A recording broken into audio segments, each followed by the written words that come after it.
Skripsi adalah salah satu hal yang harus dilewati oleh mahasiswa sebelum menjadi sarjana. Terkadang banyak hambatan dalam mengerjakan skripsi. Salah satunya bisa saja ada hal horor dan menyeramkan yang kalian alami.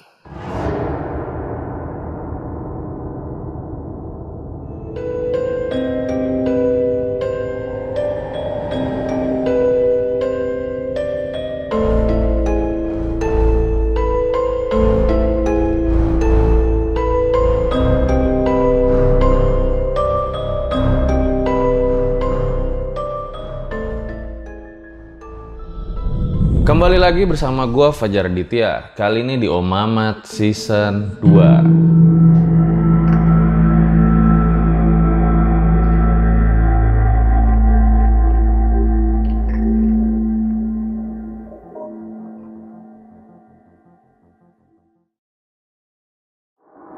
Terima kasih buat kalian yang telah klik video kali ini. Jadi guys, kemarin itu lagi viral banget mengenai desa mati, desa yang tak berpenghuni di Majalengka. Jadi katanya desa itu tuh udah ditinggalin sama warganya dari tahun 2010. Nah, ngomong-ngomong soal desa nih, jadi cerita pada kali ini sebenarnya masih ada hubungannya dengan sebuah desa. Tapi beda desa ya, bukan desa di Majalengka tadi. Ada Bayu yang lagi ngerjain skripsi di sebuah desa terpencil. Kita sebut aja nama desanya Desa Pengantin. Sebenarnya denger nama skripsi aja udah horor. Apalagi kalau lu dapet pembimbing yang malesin. Kelar hidup lo. Nah, ini ceritanya menurut gua, wah, gila sih. dimana ketika dia ngerjain skripsi di desa terpencil itu, tahu-tahu temennya malah mau diambil sama penunggu desa tersebut. Iya, nanti kalian bisa lihat sendirilah ceritanya kayak gimana. Oh ya guys, kalau kalian punya ide kira-kira enaknya gue bawain cerita apa lagi ya, bisa banget komen di kolom komentar, karena siapa tahu ide dari kalian itu bisa jadi next video di RJ5. Sebelum gue lanjutin, kayak biasa, dukung terus karya-karya RJ5 dengan cara subscribe, like, comment, share video ini sebanyak-banyaknya. So, gue rasa langsung saja, berikut adalah ceritanya.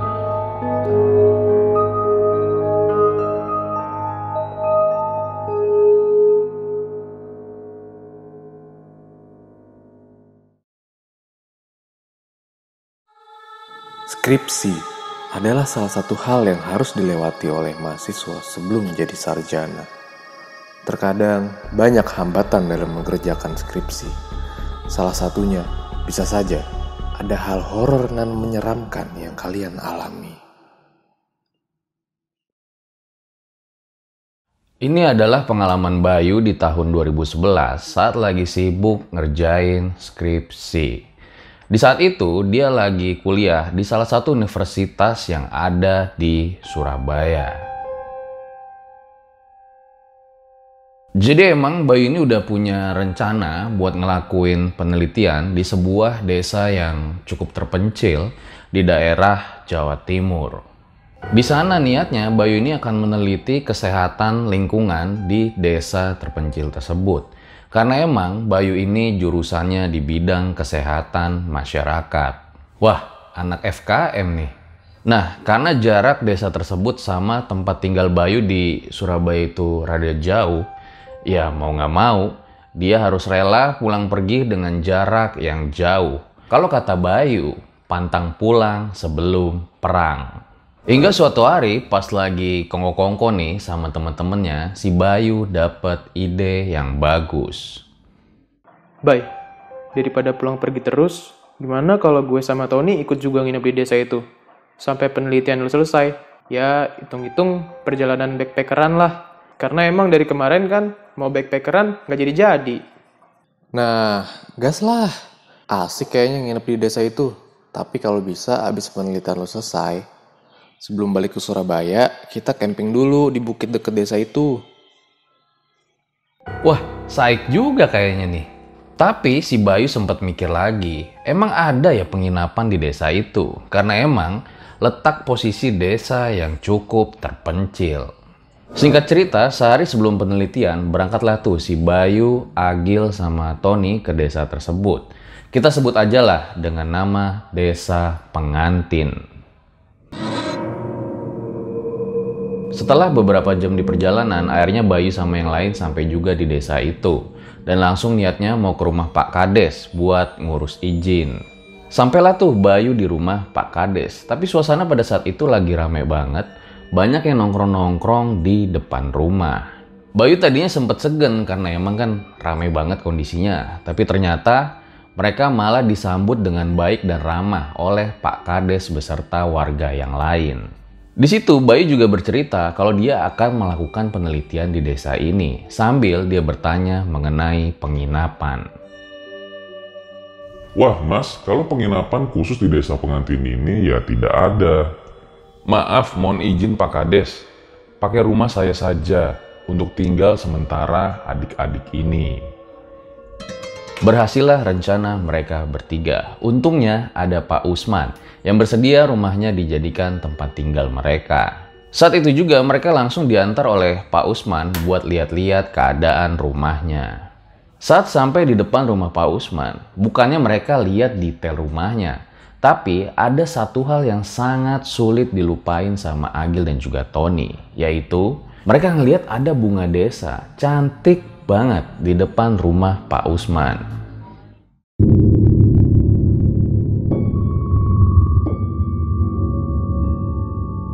Jadi guys, rumah Pak Usman ini letaknya ada di ujung pemukiman desa. Ya rumah-rumah sederhana lah, layaknya rumah di pedesaan. Tadinya rumah ini ditinggalin sama Pak Usman, tapi sekarang udah dialihfungsiin buat jadi gudang. Makanya banyak barang-barang yang gak kepake ada di rumah ini. Rumah tempat tinggal Pak Usman yang sekarang sebenarnya hanya bersebelahan aja sama rumah ini. Jaraknya kurang lebih 30 meter, tapi terpisah dengan lahan kosong dan pohon rambutan yang gede banget. Sedangkan di depan rumah ini masih ada satu rumah warga yang posisinya di pinggir jalan kecil yang berhadapan langsung dengan rumah ini. Rezeki banget nih, niatnya mau cari penginapan, malah dikasih gratis sama Pak Usman. Padahal Bayu udah mau bayar, tapi ditolak mentah-mentah sama Pak Usman. Akhirnya pulang dulu lah tuh mereka ke rumah yang ada di Surabaya ya buat ngambil barang-barang perlengkapan mereka selama nginep nanti. Selama di perjalanan naik mobil, si Tony sama Agil rame banget bahas bunga desa tadi. Tadi cewek yang di depan rumah kita itu cantik banget loh ya. Uhuy, asik ini mah. Iya parah Ton. Asik lah ya, malah ketemu cewek bening kayak gitu. Tadi cuman lihat sekilas sih, kayaknya cantik ya.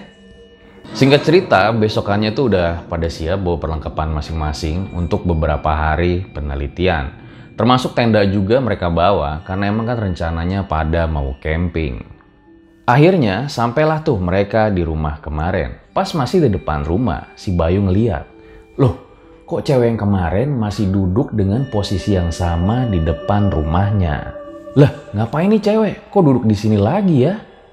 Siangnya setelah beres-beres, si Tony tuh ngintip-ngintip tuh cewek yang ada di depan rumah. Ganjen juga si Tony ini. Emang sih kalau kata Bayu, ceweknya juga cantik. Sambil bercanda-canda, Tony bilang kayak gini. Aku pengen jadi ulet deh, biar bisa manjatin bunga desa. Mereka pun tertawa terbahak-bahak tanpa mereka sadari. Tampaknya mereka sudah mulai tidak sopan.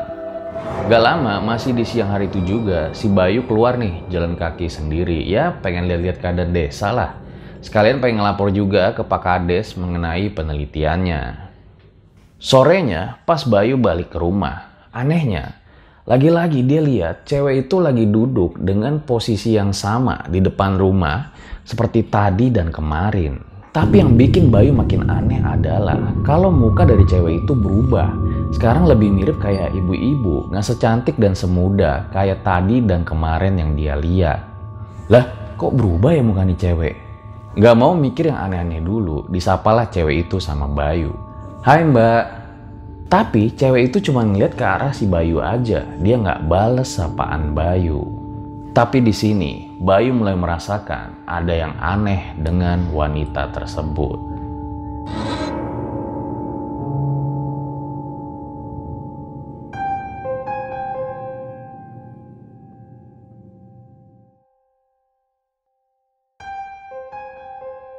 Buat kalian yang punya pengalaman horor nyata, bisa kirim cerita kalian ke email rjl5 atau DM Instagram rjl5.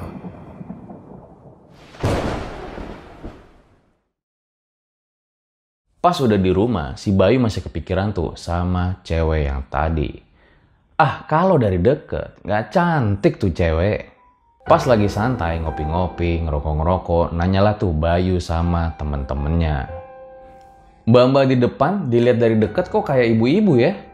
Ibu-ibu ndasmu, orang bening kayak gitu kok. Barang seger itu, Cok. Bayu bingung, apa iya dia salah lihat? Lanjut ke malam hari, karena emang cuaca di desa itu yang cukup dingin. Makanya mereka makan mie rebus pakai nasi. Karbo plus karbo. Setelah selesai makan, si Agil duduk-duduk tuh di teras depan sambil ngopi-ngopi. Belum lama, dia balik lari-lari ke dalam sambil teriak kayak gini. Gue kaget, Rek, ngeliat mbak-mbak di depan. Mukanya kok beda, yuk? Beda gimana? Iya, mukanya berubah, jadi tua. Dan sama sekali nggak cantik. Karena penasaran sama kata Agil, mereka bertiga ngintip lah tuh dari dalam rumah. Dan ternyata bener aja, aneh banget, mbak-mbak itu masih duduk sendiri di depan rumah dengan posisi yang sama kayak kemarin malam. Dia duduk sendiri sambil ngayun-ngayunin kakinya. Walau remang-remang, tapi Bayu masih bisa lihat kalau wajah cewek itu berubah jadi lebih tua. Tuh kan bener kata gua, berubah jadi tua mukanya. Mana berubah sih? Masih sama itu, orang cantik begitu. Gila lo ya, Ton? Mereka bertiga sempat berdebat, tapi anehnya cuma Tony aja yang nggak lihat wajah cewek itu yang berubah jadi kayak ibu-ibu. Walau sempat mikir ada yang nggak beres, tapi si Bayu juga mikir kalau bisa aja emang Tony ini seleranya kayak gitu, mirip ibu-ibu. Karena mulai merasakan ada keanehan, si Bayu ini jadi pengen lebih ngontrol dirinya gitulah, karena emang dia kan lagi berada di tempat yang asing. Di malam harinya, suasana khas pedesaan, sunyi, banyak suara jangkrik. Si Agil sama Tony pun udah tidur, sementara Bayu dia masih sibuk ngerjain data penelitian buat besok. Saat masih ngerjain tugasnya itu, tiba-tiba aja Bayu ngedengar kayak ada suara rame-rame dari kejauhan. Suara apaan tuh? Menurut Bayu, sumber suaranya itu ada di belakang rumahnya, kayak suara orang-orang lagi pesta. Tapi yang bikin dia merinding itu adalah karena ada suara gamelannya. Karena ketakutan, langsunglah tuh dibangunin Agil sama Tony. Dan ternyata bener, Bayu emang gak halu. Mereka semua mendengar ada suara keramaian kayak orang lagi pesta dan juga suara musik gamelan. Mereka juga sempat mikir, apa iya ya di belakang rumah ini masih ada desa lagi? Karena setahu Bayu, udah gak ada perumahan maupun desa lagi. Gak mau mikir yang aneh-aneh, yaudah mereka mikir mungkin masih ada desa atau perumahan warga yang mereka nggak tahu. Daripada takut, mereka semua pun memutuskan untuk tidur di malam itu. Yang mungkin mereka nggak tahu adalah, bisa jadi pesta tersebut adalah sambutan penunggu desa pengantin untuk salah satu dari mereka bertiga.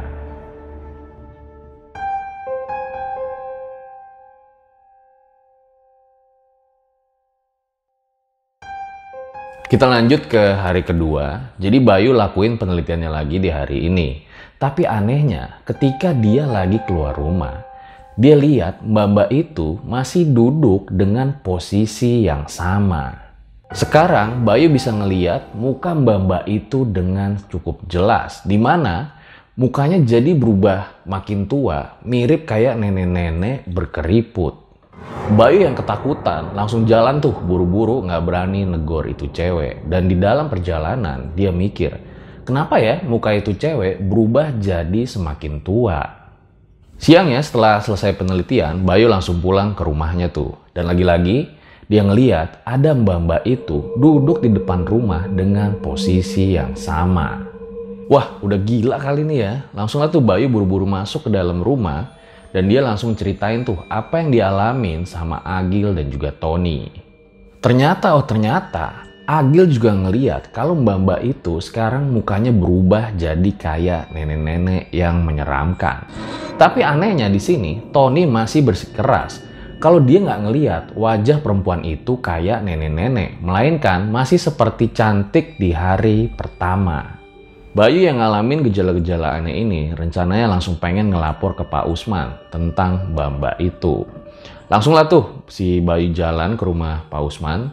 Tapi ternyata pas udah di rumah Pak Usmannya lagi pergi. Ya udah, akhirnya dia balik lagi ke rumah. Sorenya mendadak suasana di rumah jadi kayak makin sepi gitu. Untungnya nggak lama Pak Usman nyamperin Bayu ke rumah mau nanya tentang penelitiannya.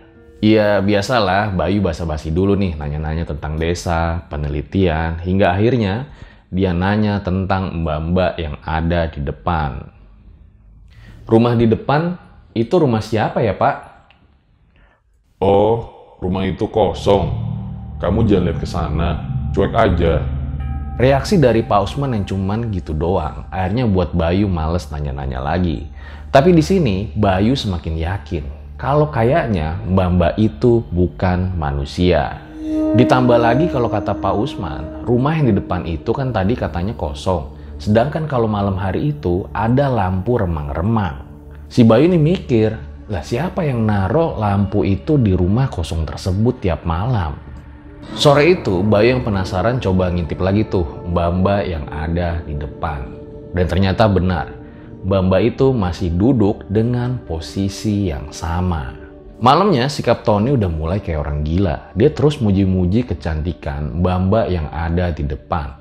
Padahal si Bayu sama Agil nih udah ngingetin kalau mbak-mbak itu bukan manusia. Tapi Tony tetap gak percaya. Malam itu walau udara dingin, tapi si Tony mandi lama banget gak kayak biasanya. Setelah selesai dia langsung dandan dengan rapi, terus minta izin katanya mau ke warung yang ada di depan. Karena si Bayu lagi fokus sama tugasnya, Agil juga lagi sibuk nonton, akhirnya pada cuman iya-iya aja. Beberapa jam kemudian, pas si Bayu udah ngantuk mau tidur, dia baru nyadar. Lah, si Tony mana nih? Kok belum pulang? Lah, kemana nih bocah? Si Bayu cuman mikir, apa dia nongkrong-nongkrong dulu, apa gimana, karena jam segini emang belum pulang. Tapi karena emang udah ngantuk, si Bayu pun akhirnya tidur, menyusul Agil yang udah tidur duluan.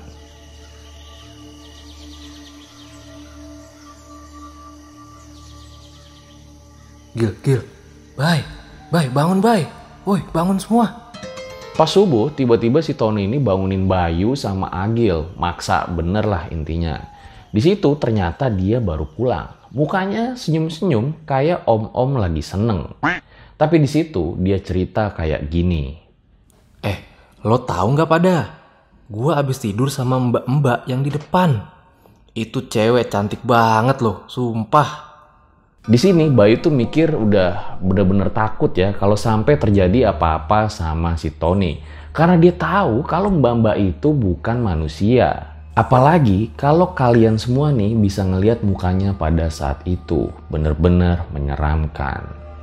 Bayu sama Agil terus-terusan tuh ngingetin kalau mbak-mbak itu bukan manusia. Tapi Tony tetap nggak percaya dan terus muji-muji kecantikan dari wanita tersebut.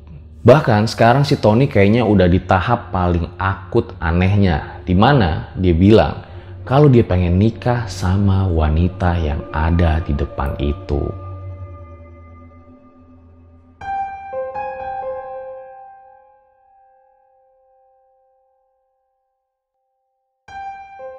Bayu sama Agil semakin takut kalau terjadi apa-apa sama mereka. Sebenarnya mereka tuh udah pengen ceritain hal ini banget ke Pak Usman.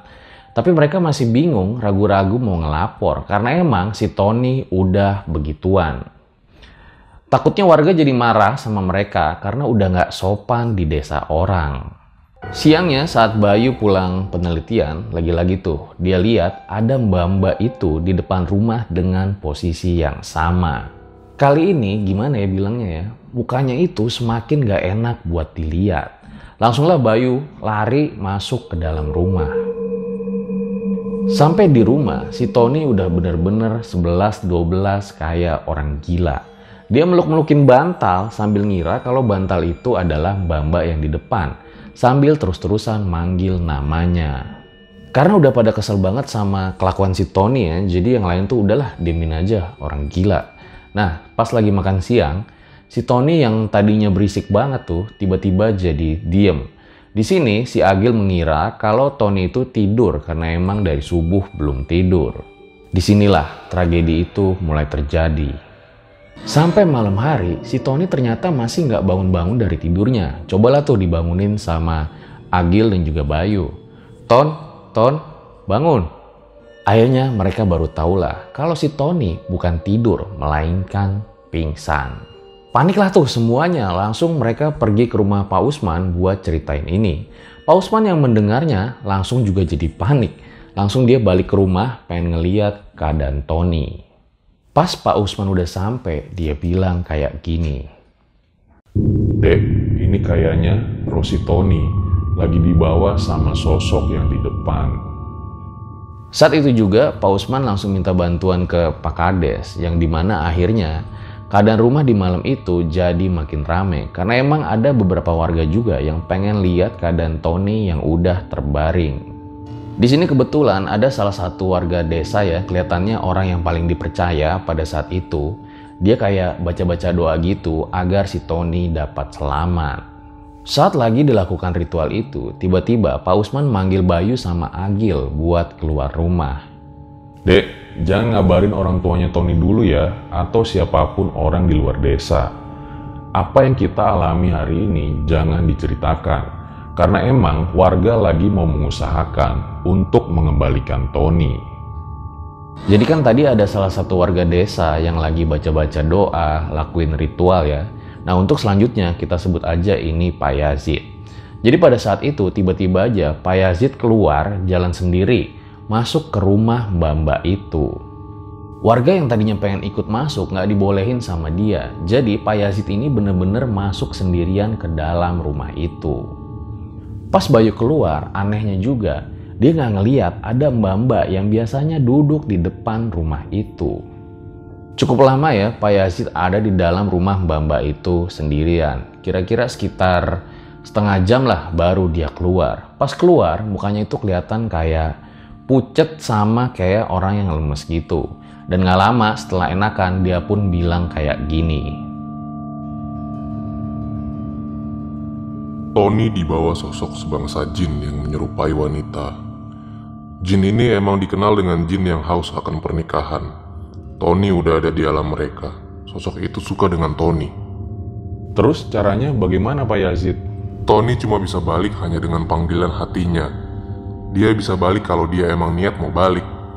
Tapi masalahnya hati dan pikiran Tony udah buta. Oh ya guys, ini sebenarnya percakapannya banyak menggunakan bahasa Jawa, tapi kita ganti pakai bahasa Indonesia aja.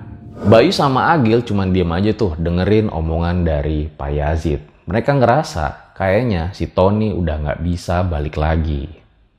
Malam semakin larut, semuanya masih pada duduk-duduk di teras. Ya berharap si Tony dapat sembuh lagi. Nah pas lagi duduk-duduk tiba-tiba mereka semua itu denger suara kayak ada orang pesta gitu. Ada suara gamelannya. Semua orang jadi kaget, ya panik lah. Kenapa tiba-tiba ada suara gamelan? Gak lama Pak Usman ngejelasin kalau suara itu pertanda akan ada acara pernikahan. Tapi bukan pernikahan manusia, melainkan pernikahan jin atau sebangsanya. Waduh, jangan-jangan pernikahan si Tony lagi. Tapi Pak Usman nggak jawab apa-apa, dia cuman diem doang.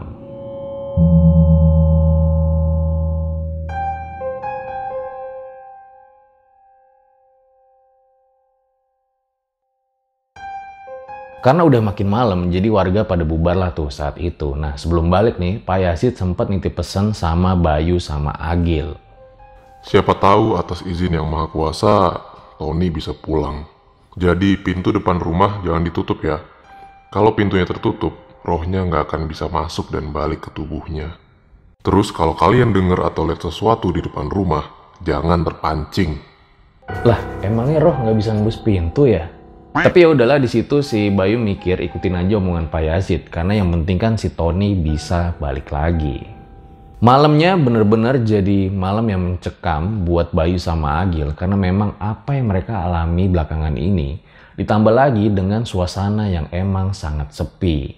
Mereka juga mikir harus bilang apa sama orang tua Tony kalau si Tony sampai kenapa-kenapa. Sekitar jam 2 pagi ya saat kaget gue. Jatuh boneka. Sekitar jam 2 pagi ya, saat lagi hening-heningnya, pas Bayu sama Agil emang belum tidur, tiba-tiba aja mereka dengar suara nangis si Tony minta tolong. Bay, Gil, tolong. Gil, pokoknya kalau lu dengar suara itu, udah cuekin aja. Akhirnya mereka cuekin lah suara itu, dan mereka berusaha buat tidur di malam itu.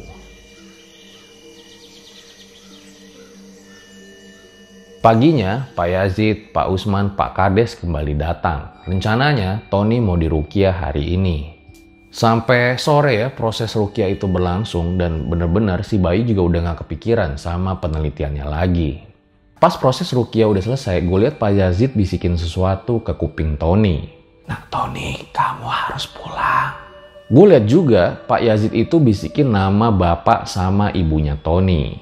Tapi udah setelah dilakuin ruqyah, udah bisikin nama bapak ibunya, tetap aja tubuh Tony nggak bereaksi. Jadi kayaknya pada saat itu semua orang tuh udah putus asa ngelihat Tony yang terbaring gitu aja. Tapi tiba-tiba ternyata keajaiban terjadi. Beberapa jam kemudian, ya sekitar jam 9 malam lah, tubuh Tony ini gerak dan bangun, tapi dalam keadaan linglung. Di situ dia juga heran, kenapa nih kok di sekitar dia udah rame orang-orang. Warga akhirnya pada seneng tuh ngelihat si Tony udah bisa bangun lagi. Dan di situ Bayu sama Agil pun langsung ngucapin makasih sama Pak Kades, Pak Usman, dan juga Pak Yazid yang telah bantuin mereka dengan ikhlas. Walaupun begitu ternyata Pak Yazid juga ngingetin mereka, sebaiknya Bayu sama yang lainnya ini segera pergi deh meninggalkan desa itu besok pagi, terutama si Tony. Karena emang bisa aja dia diambil kembali oleh sosok wanita itu. Bayu yang penasaran akhirnya nanya juga tuh kenapa Tony bisa disukai sama jin tersebut, atau memang mereka melakukan sebuah kesalahan. Gak lama Pak Usman pun menjelaskan. Ini bukan salah kalian. Sosok itu emang udah lebih dulu ada di desa ini. Sebelumnya, sosok itu nggak pernah tuh menghantui dan menakuti warga. Semua warga mungkin tahu atau bahkan pernah melihat sosok wanita itu. Tapi ya nggak pernah menjadi masalah. Cuman ada tapinya. Sosok itu emang jin yang haus akan pernikahan. Mereka kadang menampakkan wujudnya dengan orang yang dia suka. Lain lagi kalau sama orang yang nggak dia suka, dia cenderung menampakkan wujud yang menyeramkan. Dan sebaliknya, berhati-hatilah bagi yang dia suka, karena bisa jadi korban pujaannya. Jadi guys, kayaknya intinya itu, sosok ini bakal nampakin wujudnya yang cantik ke orang yang dia suka, dan bakal nampakin wujud yang menyeramkan ke orang yang nggak dia suka. Nah, tapi Pak Usman juga nggak tahu sih alasan kenapa sosok itu bisa suka sama si Tony. Yang jelas, sosok itu akan lebih mudah mendapatkan orang-orang dengan jiwa yang lemah. Maksudnya yang lemah di sini adalah orang dengan iman, hati, dan pikiran yang lemah. Nah, ternyata ini emang pas banget sama si Tony. Dimana dari awal itu, ketika dia lihat bunga desa tersebut, pikirannya emang udah kotor. Pada pagi hari itu mereka pamit dengan Pak Kades, Pak Usman, Pak Yazid yang udah baik banget ngebantu mereka. Di sepanjang perjalanan ini Tony masih lemes, tapi udah nggak linglung dia. Jadi kalau diajak ngomong ya nyambung lah. Tony juga cerita yang dia inget pas saat dia pingsan itu adalah dia duduk. Jadi dia lagi duduk, diarak-arak gitu layaknya penganten. Dan di sampingnya itu ada sosok wanita yang wajahnya sama sekali dia nggak bisa ingat. Tony juga bilang kalau dia nggak tahu tuh tempatnya ada di mana, dan orang-orang yang datang ke pesta tersebut bener-bener serem banget. Cuma itu yang bisa dia ingat. Akhirnya mereka semua pun kembali ke rumah dengan selamat. Makanya hati-hati buat kalian yang piktor.